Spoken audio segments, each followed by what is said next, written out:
Dada Devota, karibu sana Wadada Center. Asante. Ni wewe nasikia ni mtaalamu tunapozungumzia watu ambao wanafanya hizi kazi, majukumu aidha mapishi, usafi, kupika. Tuna level 3. Tuna professional, tuna smart, tuna traditional. Na kwa hiyo nimeambiwa wewe ni professional. Aswa. Karibu. Asante. Kwa hiyo wewe umebobea kwenye kipi kati ya malezi, mapishi na usafi? Ni kipi ulichokisomea na una uzoefu nacho? Mimi nilisomeaga basic hotel. Kwa hiyo basic unapitishwa kila mahali. Okay. Unapitishwa kwenye nini?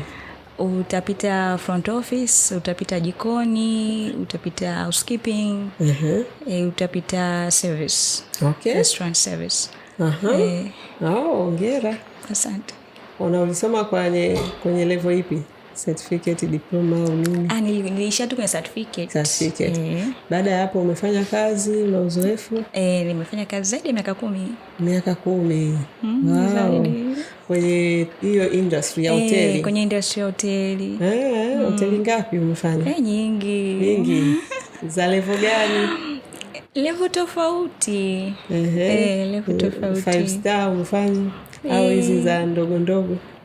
Hapana, zile za kati. Za kati. Okay. Sawa. Kwa hiyo una uzoefu wa kutosha. Ndio. Upande gani sasa ukabobea? Maana wakati unasoma umepita vitengo mbalimbali. Wakati wa kazi umefanya wapi zaidi? Housekeeping nishapita, jikoni nilishawahi. Usafi unajua, kupika unajua. Ndio maana yake, sio? Ila tunajua kila hoteli na mapishi yake hayafanani. Alafu nikaja nikaingia kwenye service. Hata cashier pia nishai kupita. Okay. Sawa. Karibu sana. Kwa hiyo imekuwaje leo Wadada Center baada ya kufanya kazi miaka 10 kwenye hoteli mbalimbali? Leo vipi? Imekuwaje umekuja kwetu? Nataka challenge mpya. Nataka challenge mpya. Yaani kwamba umeacha hotelini au ulikuwa una kazi au imekuwaje yani? Yaani nataka kujaribu kitu kipya. Nione inakuwaje. Huko ulipopita uliishia wapi? Uliamua tu kuacha au uliingia kwenye familia ukaacha kazi? Yaani wanawake wana story nyingi, akiolewa anaachana na kila kitu. Hapana. Nilitoka tu, lakini masuala ya familia, lakini sio kwa sababu ya kuolewa. Hapana. Kwa sababu ya nini? Sio kwa sababu ya kuolewa kwamba ndo niliacha kazi. Hapana. Okay. Ni masuala tu ya familia, kuna mambo yalikuwa hayajakaa sawa. Kwa muda sio mrefu lakini. Lini umeacha? Toka umeacha kazi uko una muda gani? Nikaa miezi 5 hivi au 6. Okay. Kwa hiyo sisi umetuona wapi? Nilikuwa naona muda mrefu tu kwenye Instagram naona. Okay, wakati huo uko kazini unaendelea na mambo yako. Wala uwazi kama kuna siku utaenda Wadada Center. Sasa unajua tena inakuja natokea tu. Nasema ngoja niende na huko. Yes. Okay. Kwa hiyo nini kimetokea ukasema sasa muda wa kwenda Wadada Center umefika? Basi tu nikasema ngoja kwanza. Ngoja niingie na huko niangalie. Yes. Kwa upande wa malipo kama nilivyosema, professional ambaye tumemjaribisha na tukaridhika kweli ana viwango vya professional, hapa wanalipo 500,000 na wanaishi kazini. Yaani unakaa kwa bosi, unakula kwake, unalala kwake na wanakupa 500,000 kwa mwezi. Kwenye hoteli ulizolipita na professional yako, mshahara uliokuwa unalipwa ni shilingi ngapi? Mishahara inategemea, sio mikubwa sana lakini kuna tip unapata. Kwa hiyo mnategemea zaidi kwenye tip. Mishahara inakuwa shilingi ngapi? Kila mahali na mshahara. Kwa experience yako? Kila maisha wengine wanalipa 400,000, 3,500,000, 2,500,000, 3,000. Yaani kila mahali na nani yake. Okay. Kwa hiyo kinachowapa kidogo ni ile tip unazopata, lakini mishahara ni midogo. Ya kawaida. Na bado una nauli humo. Bado pambane. Majukumu labda kama umepanga chumba, unalipa kodi. Ndio. Kwa unazungumziaje ukikompare Wadada Center kwa mtu ambaye ana professional kama yako na akifanikiwa kulipwa hiyo 500,000 na anakaa kwa bosi, analala kwa bosi, hana bili za aina yoyote na analipwa 500,000, unaionaje? Naona ni nzuri zaidi kwa sababu kipato kinatulia. Unaweza kufanya jambo. Si kwamba nasema majukumu hamna. Majukumu yapo, ila unapunguza zaidi majukumu. Kwa sababu yani mfano kulipia usafiri, maana na bili mbalimbali kama hivyo umepanga. Kama hivyo umepanga, bado kuna bili za ukienda kupanga nini, kuna unafuu kwa sababu hela yako yani inakuangalau unaiona yani. Kifika mwisho wa mwezi hela yako unaiona. So kifika mwisho wa mwezi hilo ndio neno la kusema na ndio nilikuwa nalitafuta. Ukiwa na akili utaona fursa kubwa sana iliyoko hapa Wadada Center. Sana hata kama unalipwa 300,000 bado yani mwisho wa mwezi hela yako unaiona kama ilivyo. Kuna mtu anapokea 300,000 ndio anaanza kuitumia, alipe bili, alipe umeme, alipe maji, alipe kodi, bado usafiri hapo hapo, hela huwezi kuiona. Lakini kwenye hizi kazi hata kama unalipwa 1,500,000 bado ni mwisho wa mwezi unaipokea kama ilivyo. Kama ni mtu ambaye una malengo, ni hela nyingi sana. Kwa hiyo nitaka tu yani hilo eneo nilichokuwa nataka kuwaamsha wadada, wanakimbilia kutafuta fursa zingine, lakini kuna fursa zimekaa wazi zinawasubiri wakazitumie wajenge maisha yao. Moja wapo ndio hii ya Wadada Center. Sawa. Kwa hiyo dada Devota, wewe umekuja malengo yako hasa nini? Pamoja na kutaka kubadilisha mazingira na kupata changamoto mpya kupitia kwenye kazi ambazo labda hujawahi kufanya, kwa nyumbani kwa mtu kwa ajili ya kuajiriwa. Pamoja na hayo yote, wewe katika kimaendeleo malengo yako ni nini hasa? Biashara. Unatafuta mtaji wa kwenda kufanya nini? Biashara. Ndio hivyo, labda unataka kuanzisha duka, unataka kufanyaje, unatafuta milioni 10, 20. Yaani unataka kufanya biashara gani na unatafuta kiasi gani? Nina biashara nyingi kichwani. Okay. Ambazo ulishajaribu au bado hujazi? Kuna ambazo nilishawahi kujaribu nikatoka. Lakini zipo nyingi. Kwa hiyo sasa unajua muda unavyoenda kuna vitu vinabadilika. Kwa hiyo natarajia muda huo kwamba nikisema sasa ninataka niseto kwenye biashara, katika vile vitu vyangu ndio nitachanganua kwamba hiki kwa muda huu sasa hivi ndio kina iti. Kwa hiyo niende na hiki. Kwa hiyo unajua pia kiasi unachotafuta au na chenyewe inategemea kiasi ninachotafuta? Kwa maana ya mtaji, labda unatarajia kukusanya pesa kama kiasi gani?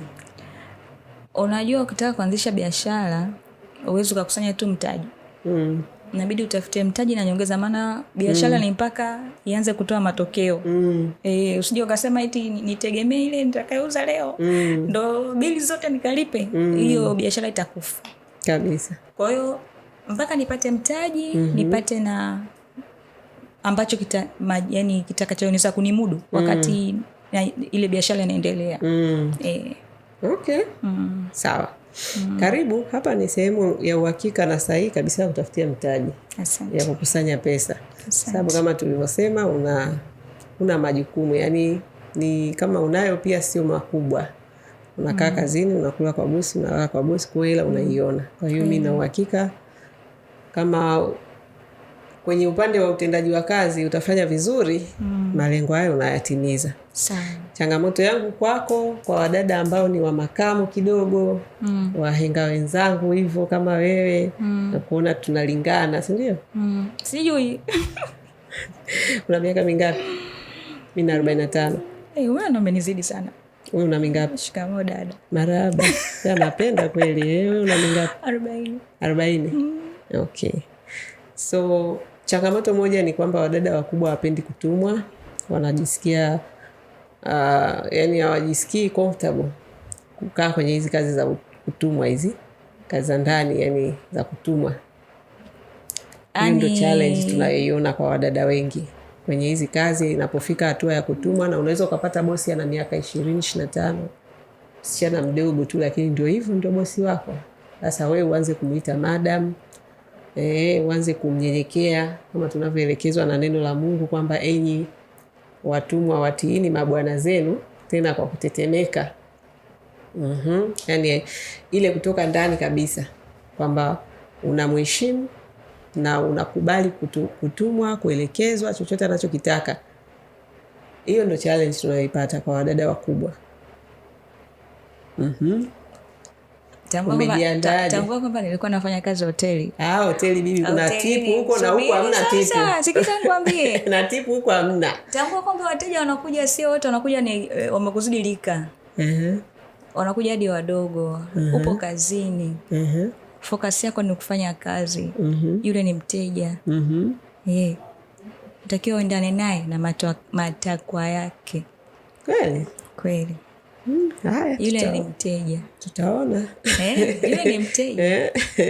Ndio maana nakwambia nimekaa hoteli najua. Kweli ni mteja, lakini ndio maana hapa kwenye training zetu moja ya somo letu kubwa ni hilo kwamba huduma kwa mteja, kwamba wadada wa kazi wabadilishe fikra katika huduma zao, waanze kuangalia wale mabosi wao kama wateja na kwamba mteja ni mfalme. Unamhudumia mteja kila anachokitaka, sio unavyotaka wewe. Na sio sasa anachokitaka akikuelekeza au akikutuma akikuagiza unavuta midomo, unanuna, umekasirika. Hizo ndio staili za wadada wengi kwenye kazi za ndani zilivyozoeleka. Anasusa, anabeba mabegi, huyu anaondoka. Hapana, sisi tunavyofanya training ni kama ulivyosema kwamba umefanya hotelini, mteja ni mfalme.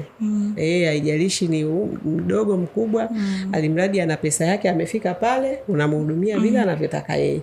Kwa hiyo na sisi ndio hivyo hivyo. Kwamba unapokwenda nyumbani kwa mtu uendi kuangalia huyu kwanza namzidi, huyu kwanza sijui ni mdogo kwangu, au sijui huyu. Maana mabosi ni kuanzia baba, mama na watoto. Wote ni mabosi. Usije ukasema kwanza bosi mkubwa ni mtoto. Hapo sasa yani hapo sasa kweli mimi naomba niishie hapo. Bosi mkubwa ni nani? Mtoto. Maana kuna watu wanaangaliaga tu yule mtoa hela. Akiona baba ndio anatoa hela, mama na watoto wote yani hawasikilizi, hawahudumii vile inavyopaswa. Lakini kumbe mabosi zako tena ndio wale wasiotoa hela. Kama ni mama wa nyumbani, hiyo ndio bosi wako kweli kweli. Na watoto wake, huyo ndio bosi mkubwa. Basi challenge ni hiyo tu ambayo nasema hivi kwa wadada ambao kidogo wana changamoto hiyo, waweze kubadilisha fikra zao, kwa sababu umaskini wa wengi ni kiburi tu na ujeuri. Kiburi unamfanyia nani? Una hela, kiburi cha nini? Tuliza weka mabega chini, kuwa mnyenyekevu, tumikia watu, dunia watu, upate kipato na wewe siku moja utakuwa bosi. Na wewe utaajiri watu, lakini huwezi kuajiri watu kabla hujaajiriwa. Na kwenye kuajiriwa lazima uishi kwa masharti ya waajiri wako, uwasikilize. Ile tu ni kukosa ufahamu, kwa sababu hata ukifungua duka ni lazima mnyenyekee mteja wako. Sasa huku wanataka dukani, sio nyumbani kwake. Yani sio kwamba hawajui. Akifungua duka atamchekea mteja, atampetipeti.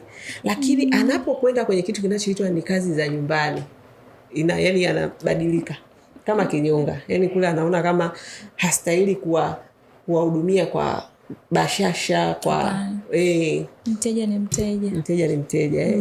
Ndio sasa sisi tunawabadilisha hizo fikra kwamba jamani, huku kwenye kazi za ndani pia kuna huduma kwa mteja. Na mteja wako ni bosi wako na familia yake, wote unahudumia kwa upendo, kwa smiling, kwa hamasa kabisa.